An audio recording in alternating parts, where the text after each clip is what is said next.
Do you want to sound like a native speaker and professional in your workplace? Then this video is for you. Indeed, we are going to share with you a few business phrases that you can use to communicate better and to impress your colleagues and friends. Welcome to English with Chris and Coco. Do not forget to subscribe to our channel so you don't miss any of our videos. If you're ready, let's do it. Number 1, get the ball rolling.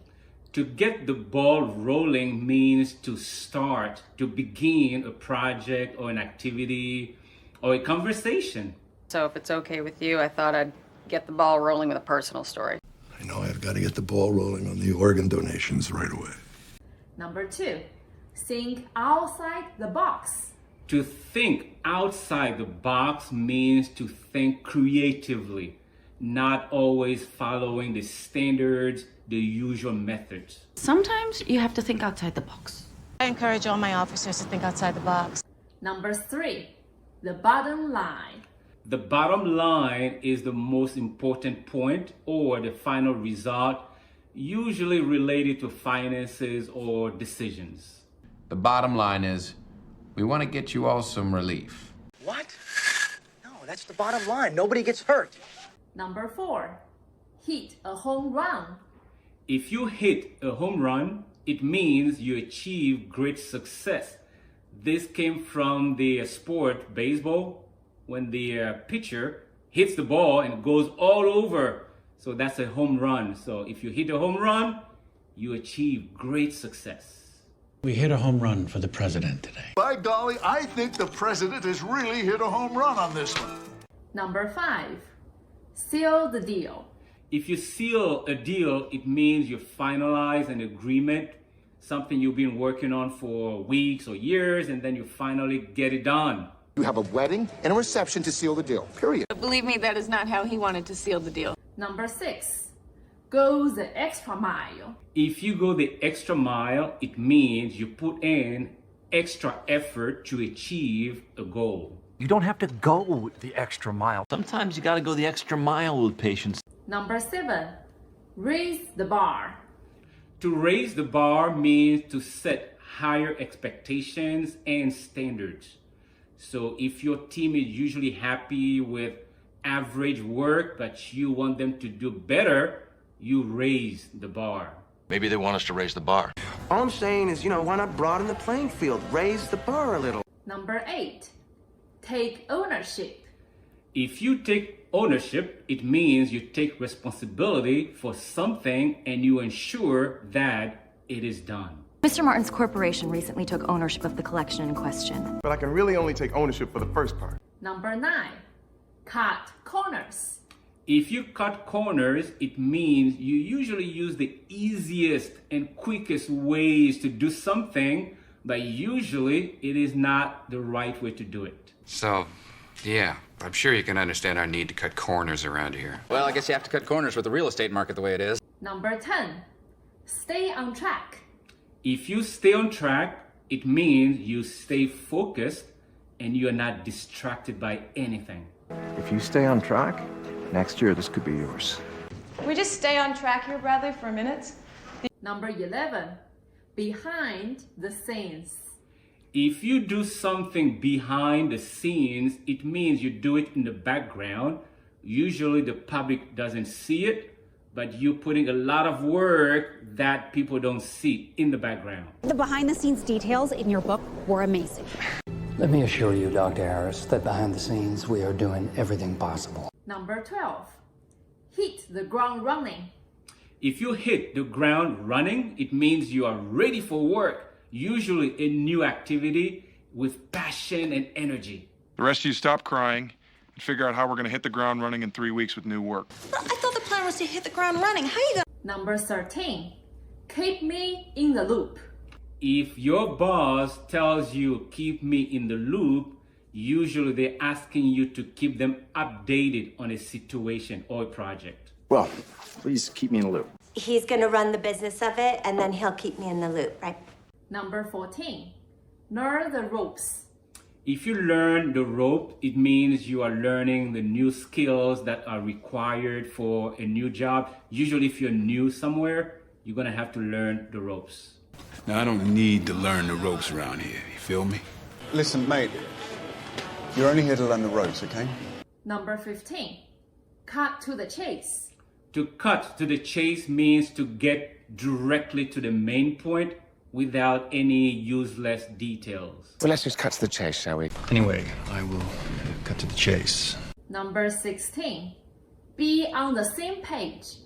To be on the same page means you and somebody else have the same understanding or you agree on something. We're on the same page. Glad we're finally on the same page. Me too. Number 17, go back to the drawing board. If you go back to the drawing board, it means you start over because the current plan or idea failed. And we go back to the drawing board. No more drawing boards. Back to the drawing board, I guess. Or not. Number 18, get up to speed.